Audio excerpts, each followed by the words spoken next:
We still have Mitchel Bello in the house, the dietitian who will cut me to size. Yes. Yes. Literally so. Very so. Very so. Yeah, do. Okay, now, how did it all start for you, Mitchel? It started for really. I've been a big child. I showed you some pictures earlier on. Where Yes. I was at 6 years old. I think I used to wear 10 years.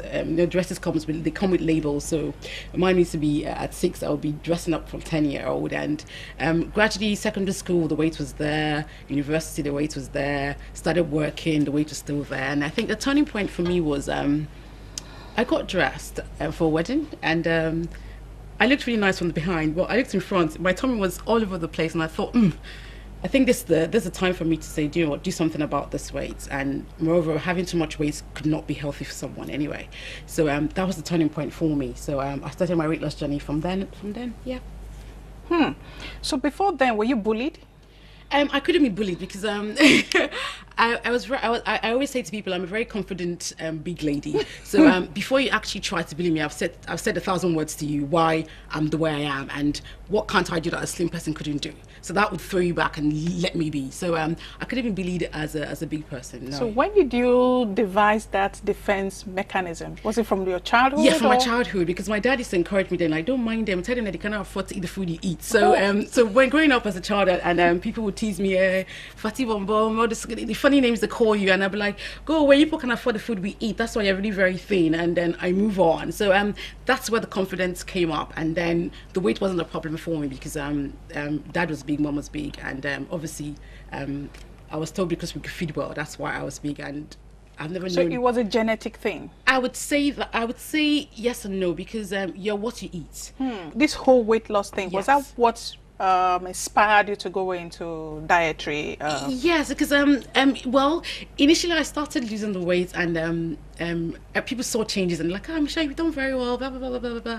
I was like, so people started coming to me, and now you've done so well, so what do I eat? And people started coming for advice, and it was funny because then I'd give them so much advice, and they're like, you walked. I'm like, okay, great. And someone said to me the other day, why don't you just do something with this, because you're good at doing it. I know your advice is to bring you good feedback, so why don't you channel your energy into doing something with the weight loss? So I didn't take that serious for a while, and I met a friend of mine, she's a doctor, Dr. Inse, and she said, Michelle, because we normally walk together in the same clothes where I live, and I said good evening, and she said, who are you? I don't really know who you are. I goes, I'm the lady who lives down the road. She goes, the lady who lives down the road, she's really very big. I goes, I'm the lady. I haven't seen you for a while, and I've lost so much weight. She goes, oh my God, you've lost so much weight. And we started chatting. She goes, I'm a doctor. I think what you've just said to me now in the 30 minutes of walking, you're very good at what you do, and you've learned a lot from your weight loss journey. Why don't you do something formally?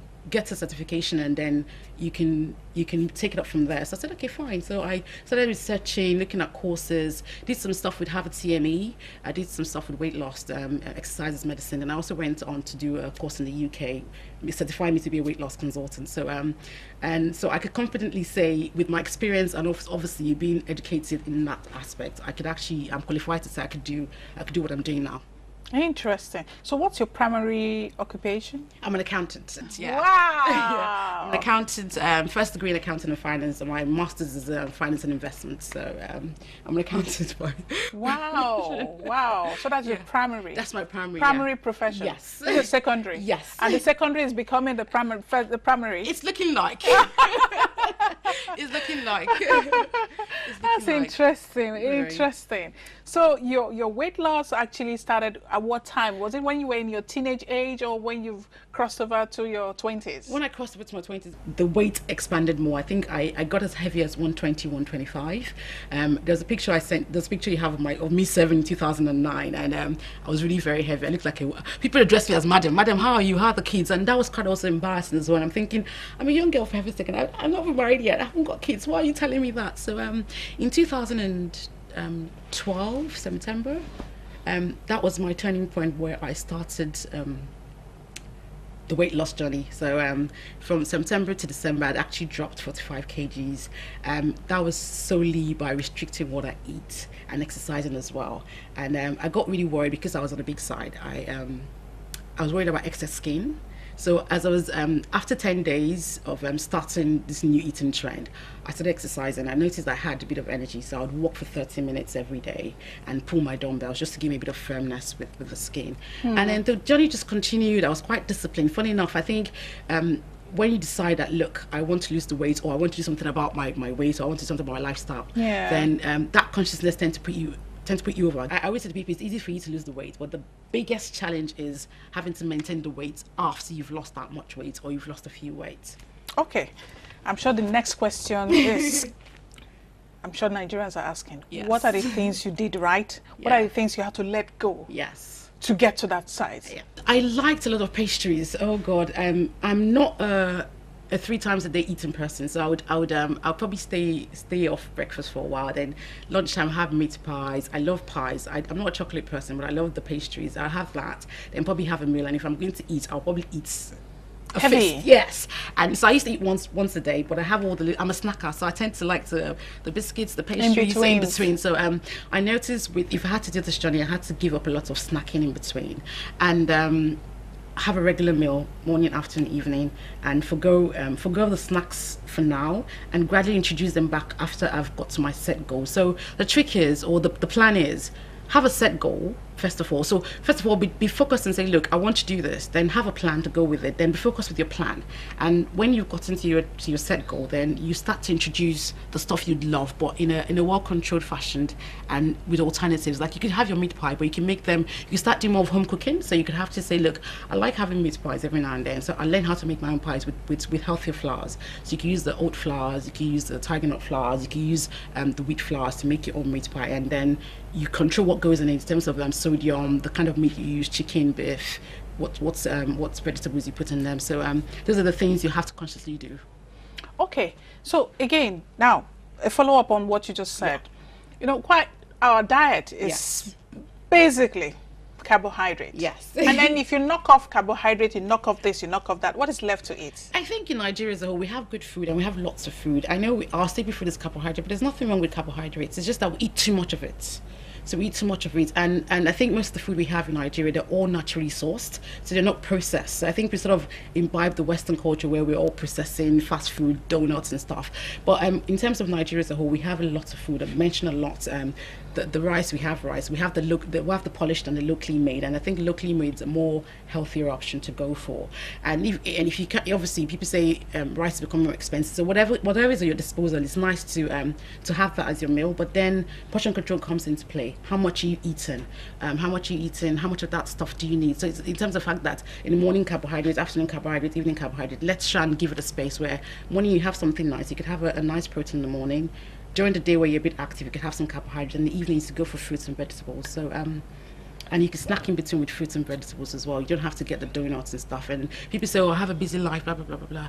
You could actually do meal prep. So on a Monday, I go into the office. So on Sunday, I've actually prepped my meal for Monday. Anybody could do any diet plan, but I also come in to give you the support and say, look, I've said, you put a structure where you eat this and that, but sometimes you feel tempted and you could actually pick up a phone and say, Michelle, look, I'm at a wedding. I know I shouldn't be eating this, but really, what can I have? And people say, oh, small chops are a big, a big killer. And I say to them, look, small chops comes with snail, chicken, the spring rolls, the samosa and stuff. So you're in front of that. So what exactly do you really want? To pick up. Yeah, so you want the spring roll, the samosa, the chicken, or the snail? You can't have all of it. You have to pick. So sensible picking. So if you're quite sensible, you probably pick the chicken and the snail and leave the rest of the stuff. Okay, so what are those things that actually pile up the weight that Nigerians should stay away from as a rule of thumb? Rule of thumb is stay away from all processed food. So if it's not, I call it single ingredient. So if it's not, something's not single ingredient, then don't go for it. So you have to go for single ingredient food where the rice, the yam, the plantain, the vegetables, the fruits, the salads, those are all naturally grown, and there's no mixing and putting in a can or mixing and putting in somewhere. You're actually doing the mixing yourself. So for example, take your rice and your stew.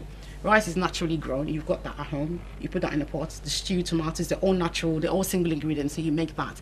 The second key is how much do you eat now when you make them? So we're used to eating a lot of food. We don't eat to nourish our body. We just eat to fill up. To fill up. And I think a research was done in Cambridge, and it did a research with people. They did a full research on how people eat during the day and for a week, and found that people ate 40% unnecessary food than they should do. And I think in Nigeria too, we do that. We eat more than we should and what our body can process. So I would say a few spoons of rice, a serving, just your normal dishing spoon, one, a teaspoon of stew, and a protein to go with it. Or better still, have some ugu or some greens and make them into sauce and have that and eat. And I'd also say water too is also good. Where you drink water before a meal and after a meal, it just gives you that full, that satisfaction that look, I'm a bit full. Okay. So, and then you could also have dinner as well. You could also have something light as well, but in portions as well. So portion control. Okay, so we look at breakfast, lunch, and dinner. Those are the main course meals, yes. right? Some people would rather skip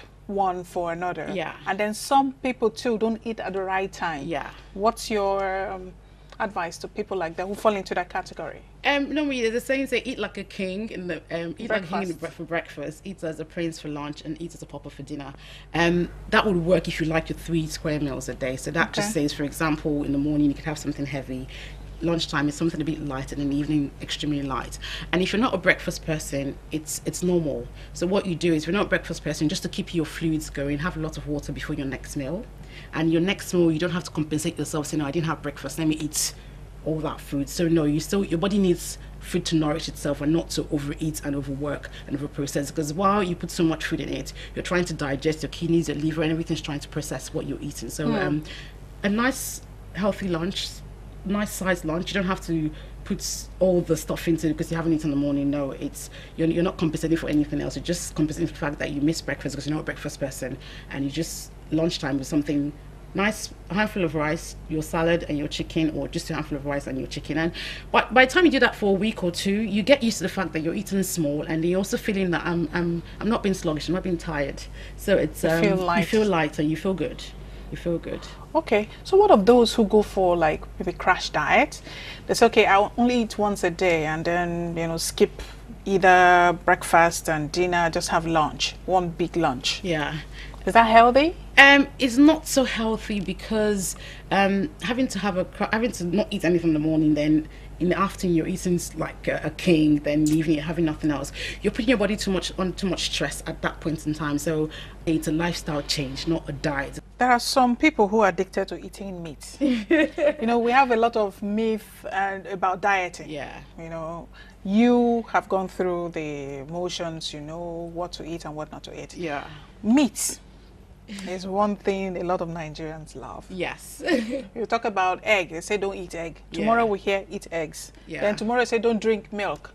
Tomorrow you hear drink milk, is healthy. So some of these misconceptions could be confusing for some people actually. Because now you hear today, eat this. Tomorrow you hear, don't eat that. Yeah. How do you balance this up so that you're not, deviating from the right path towards healthy living? Like I always say, everything in moderation. So you need the carbohydrate, you need the protein, you need the vitamins, you need the minerals, you need the water, you need the roughages. So everything your body needs for nutrients. So everything in moderation is good. We eat a lot of meat. So in a day, someone could have had meat in the morning, afternoon, evening. So that's a lot of protein in one day. So everything in moderation. So the eggs are okay, but it also depends if you have high cholesterol already. So if you're not so healthy, there's some diets you have to stick with. But if you're generally healthy and just trying to live a healthier life, then the egg is fine. You don't have to have the 2 eggs fried in so much oil. So you could have the egg poached in water. You could have maybe a teaspoon of oil with the egg, and then you can start substituting instead of having 4 slices of bread. Have 1 or 2 with 1 egg, or 2 eggs with 1 slice, or just have the egg plainly, or just have the bread on its own. So you find that you're not having too much food at one sitting. Okay, so what of those who go for like strictly protein diet? That's another one. It also depends. Strictly protein diets, people get results from it, but your body needs a full balanced diet to get your body functioning properly. So initially with the protein diet, it does help you lose a bit of weight, and then the thing why people go for protein diet is it doesn't convert into glycogen as easy as carbohydrate does, and then it keeps you fuller, so it makes you feel fuller. So people tend to go for that. And by all means, if that works for you, then I would say go for it. But then For how long? You can't do any fat diet for more than 12 weeks. That's what I would say. And if you feel that you're unwell, please by all means stop. And I would always say consult your doctor before you do something quite drastic. Because sometimes you might be struggling to lose weight, and it might not just be eating problem, it might be a hormonal problem, it might be something to do with your well-being generally. And sometimes it can also have to do with your psychology. Probably something happened as a child where you got comforted with food. So everything that happens to you, you need comfort to go to food. So if you don't tackle those psychological problems, then the weight would be there. No matter how much diet program you go on, to how much counseling you get, it just stays there till you tackle the actual problem you're facing. So quite quite interesting, because there's more to weight loss. There's more to weight loss because there's something called mindless eating. People just eat and don't think. I'm sitting in my mouth, I'm not thinking about what I'm eating. So and also psychology behind it. Why are you losing the weight? Is it for fashion, for your health, so the different reasons people want to lose weight. And if you haven't got the right frame of mind, you would struggle with losing weight. You know, some people actually have had a psychological turmoil. You know, they struggle to lose weight for a while. And then, like you said, after a while, the weight builds up. Yeah. And that can be very depressing. Very, very. You know, so for that category of people, what would you advise them to do? My advice to you would be start gradually at your own pace. So, like I said, little changes matters. Try to control how much you eat. Say, for example, you eat a lot. Divide it into two. Eat the first batch first. Have your water, because the thing with the body is the body doesn't know when to differentiate thirst and hunger. So if you get a bit hungry, drink water first, and if you still feel you're hungry, then you have a meal. So going forward would be I don't know, to make a little change, try and divide your portion into two. So eat that first. See how you feel. If you feel you're still hungry, have some water. Then after that, I think you should be fine. You should not want to go up for the other half. So little changes like that. Okay. So what's that window for eating for like your meals? Yeah. Breakfast, the window for breakfast, the window for lunch, the window for dinner. When do you close shop? For me, I'd say 4 hours, because it takes your body 4 hours to process what is put in the mouth, what you put into your mouth. So it takes it 4 hours to digest it. Then it goes to the small intestine and into the large one. So I'd say 4 hours before you go for the next meal. And then for me, I tend to close shop. That's a nice one. I tend to close shop by 7, 8. So let's talk about exercise. Yes. Yes. What I've been told before now is 80% of what we eat counts for what you are. Definitely. And then 20% of it is for exercise. Yes. So I'm wondering, if you do so much of exercise and you eat so much, what's the difference? And then maybe you eat less and you don't do exercise. Yes. What are the implications? The implication with exercise keeps you fit.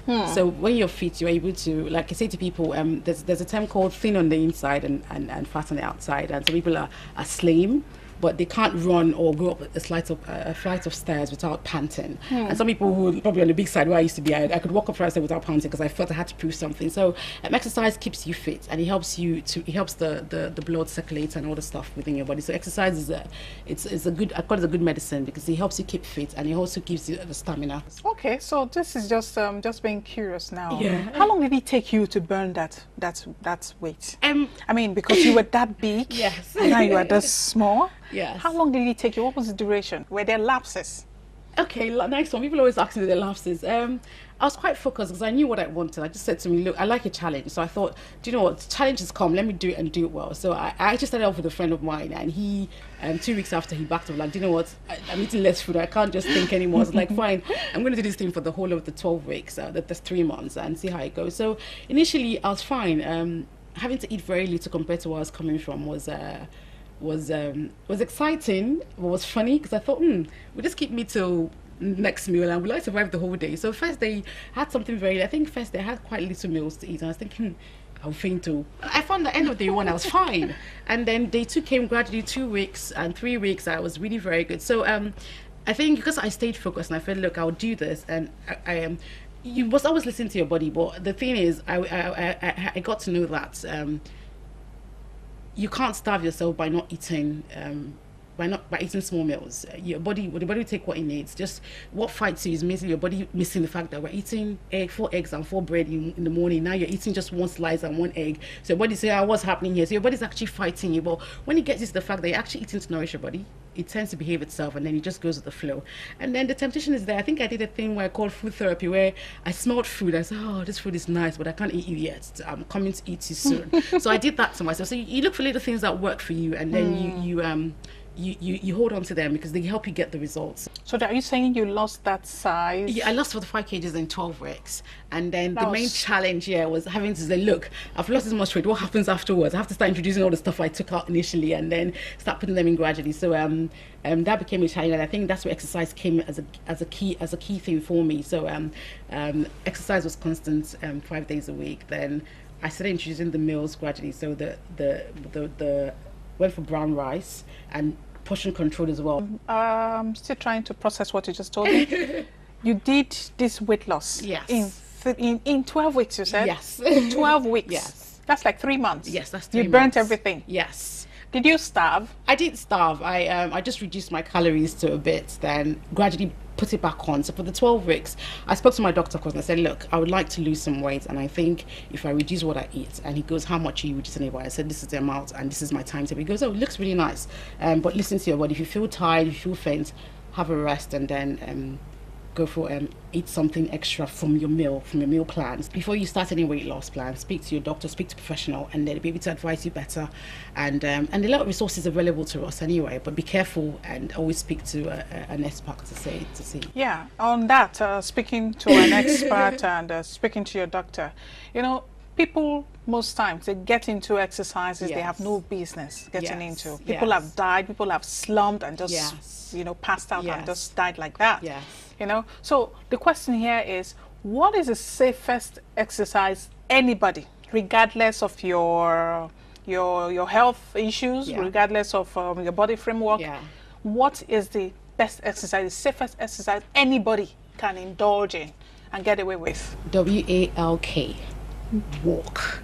It's the safest because it's something we naturally do. So walking, it's the safest and the best. Well, it's a pleasure having you on Saturday night, but I do believe that the viewers should see how much you have lost. I mean, if they have seen the pictures of how big you were and all of that, let them see the real you on camera, live. Oh dear. Yes, so please stand up. Oh God. Stand up and let them see you. That you're now this size and you were 2.5 my size. Yes. So let me also stand so that we can compare notes. Let's compare notes. Let's compare notes. Look at how big I am. Look at how big I am. And there she is. She's even lost so much more than I have. Well, I'm work in progress. Hopefully, Nigerians, hopefully we will get there.